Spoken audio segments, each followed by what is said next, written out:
नमस्कार, आप सभी का स्वागत है आपके अपने यूट्यूब चैनल नौकरी स्टडी में। तो सीएनटी एक्ट पार्ट थर्ड यानी कि ऑब्जेक्टिव क्वेश्चंस की सीरीज है। पार्ट वन पार्ट टू पहले दे चुके हैं, जिसमें से 20 क्वेश्चंस को डिस्कस कर चुके हैं और आज 10 क्वेश्चंस का डिस्कस करेंगे सीएनटी एक्ट पार्ट थर्ड के इस वीडियो में।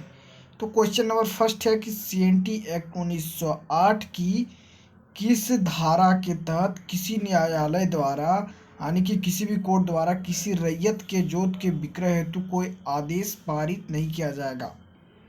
ऑप्शन है 48, 45, 47, 49। तो धारा 47, 47 के तहत ये क्लियर है कि किसी रैयत के जोत के विक्रय यानी कि बेचने हेतु कोई आदेश पारित नहीं कर सकता है।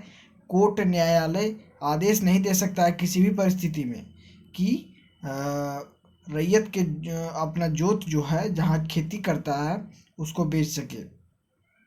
इस बारे में कोर्ट चाहे हाई कोर्ट हो या फिर जिला का कोर्ट हो, इस पर कोई निर्णय नहीं कर सकता, आदेश नहीं दे सकता इस पर। उनके कोर्ट के भी अधिकार को इसमें सीमित कर दिया गया है सीएनटी एक्ट के तहत। क्वेश्चन नंबर 2 है सीएनटी एक्ट 1908 की धारा 53 के तहत निम्नलिखित में से किस रीति से लगान भुगतान किया जाएगा, यानी कि टैक्स देने का सिस्टम क्या होगा, भुगतान क्या होगा। तो ऑप्शंस देख सकते हैं कि माल कचहरी में या डाक मुद्रा देश द्वारा, बैंक में चालान द्वारा, नगद रूप में, उपरोक्त सभी। तो ऑप्शन ये सही आंसर होगा, माल कचहरी में जाकर के या फिर डाक मुद्रा देश, डाक टिकट जो होता है उसके द्वारा। क्वेश्चन नंबर 3, सीएनटी एक्ट के तहत निम्नलिखित में से किसके आदेश पर अनाधिभागी रैयत की को जोत से बेदखल किया जा सकता है। तो आप सभी को पता है कि उपायुक्त यानी डीसी जो होते हैं, डिप्टी कलेक्टर जो होते हैं, उनको महत्वपूर्ण अधिकार मिला है सीएनटी एक्ट में। किसी को जोत से बेदखल करना हो या फिर टैक्स को बढ़ाना हो, घटाना हो, डीसी के आदेश से ही सब कुछ होता है। तो ऑप्शन ये सही आंसर होगा, उपायुक्त। क्वेश्चन नंबर 4, सीएनटी एक्ट के तहत धारा 46 के अनुसार रैयत द्वारा अधिकतम कितनी अवधि के लिए अपनी जोत या उसके किसी भाग का अंतरण किया जा सकता है। ऑप्शन ये सही होगा, अधिक से अधिक 5 वर्ष तक अंतरण किया जा सकता है अपनी जोत या किसी एक भाग को।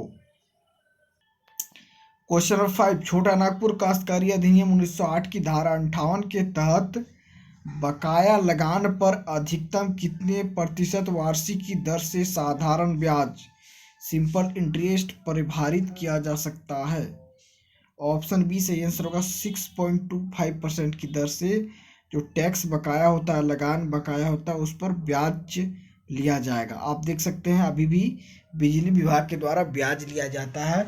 जब आपका बिजली बिल बहुत दिन तक बाकी रहता है तो उस पर आपको सिंपल इंटरेस्ट के तहत आपको ब्याज बढ़ा करके पैसा देना पड़ता है। क्वेश्चन नंबर 6, छोटा नागपुर काश्तकारी अधिनियम 1908 की किस धारा के तहत राज्य सरकार की किसी बंजर भूमि को बंदोबस्त किया जा सकता है। यानी कि राज्य सरकार की कोई भूमि है, गैरमजुरवा भूमि जिसे आजकल कहते हैं, जो बंजर है, जहाँ पे कुछ भी नहीं है, खेती नहीं होती है या फिर कोई महत्वपूर्ण चीज़ नहीं है, जंगल नहीं है, तालाब नहीं है, तो उस भूमि को बंदोबस्त किया जा सकता है किसी व्यक्ति को या किसी संस्था को। तो ऑप्शन बी धारा 63 क के अनुसार इस कार्य को किया जा सकता है। इस धारा को याद ही करना होगा, रटना ही होगा। क्वेश्चन नंबर 7, सीएनटी एक्ट की किस धारा के अंतर्गत डीसी के आदेश से भूमि को कोड़कर में परिवर्तित किया जा सकता है। तो कोड़कर भूमि किसे कहते हैं, यानी कि भूस्वामी के अतिरिक्त कोई किसान यदि किसी बंजर भूमि को कोड़ करके यानी कि खोद करके उसको चौरस करता है, धान की खेती के लिए तैयार करता है ज़मीन को, तो उसे कोड़कर कहते हैं।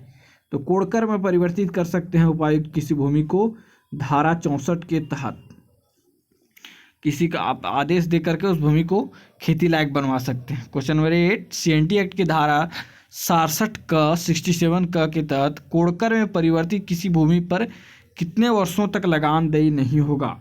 यानी कि कोई बेचारा किसान, कोई काश्तकार किसी भूमि को खोद करके चौरस करके खेती लायक बनाता है, तो कुछ समय के लिए आपको पता होगा कि नई जो भूमि होती है, नई खेत में धान की खेती नहीं हो पाती है ढंग से। जो किसान परिवार से हैं जानते होंगे, नया खेत में धान की खेती नहीं हो पाती है, तो कुछ वर्ष तक उनको लगान नहीं देना पड़ता है। कितने वर्षों तक, ऑप्शन है 5 वर्ष, 8 वर्ष, 4 वर्ष, 3 वर्ष। ऑप्शन सी सही आंसर होगा। 4 वर्ष तक आपको लगान नहीं देना होगा। 4 वर्ष के बाद ही आपको जितनी खेती होगी उसमें परसेंटेज के हिसाब से आपको लगान देना होगा। क्वेश्चन नंबर 9, CNT एक्ट 1908 की धारा 118 में भूस्वामी की विशेषाधिकार युक्त भूमि में निम्नलिखित में से कौन सा से शामिल है? 118 में विशेषाधिकार युक्त भूमि भूस्वामी के लिए तो ऑप्शंस हैं, जिसे भूस्वामी अपने उपकरणों से या अपने सेवकों द्वारा जोतता हो, यानी कि भूस्वामी जो है अपने आप उस पर खेती करवाता हो अपने सेवक के द्वारा या अपने मशीन से।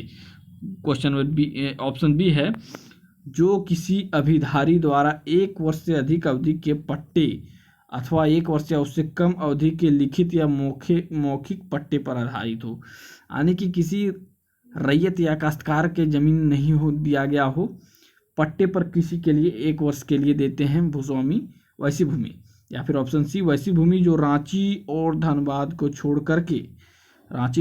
छोड़कर तथा सिंहभूम जिले के पटमदा, ईचागढ़ और चांडिल थाना को छोड़कर छोटा नागपुर प्रमंडल में जिरात के रूप में ज्ञात हो। ऑप्शन डी, उपरोक्त सभी, यानी कि सभी प्रकार की जो भूमि है वो आपको 118 में आएगी धारा। विशेषाधिकार युक्त भूमि भूस्वामी का उस पर विशेषाधिकार रहता है। क्वेश्चन नंबर 10, CNT एक्ट के तहत भूमि के लगान में परिवर्तन हेतु कौन अधिकृत है?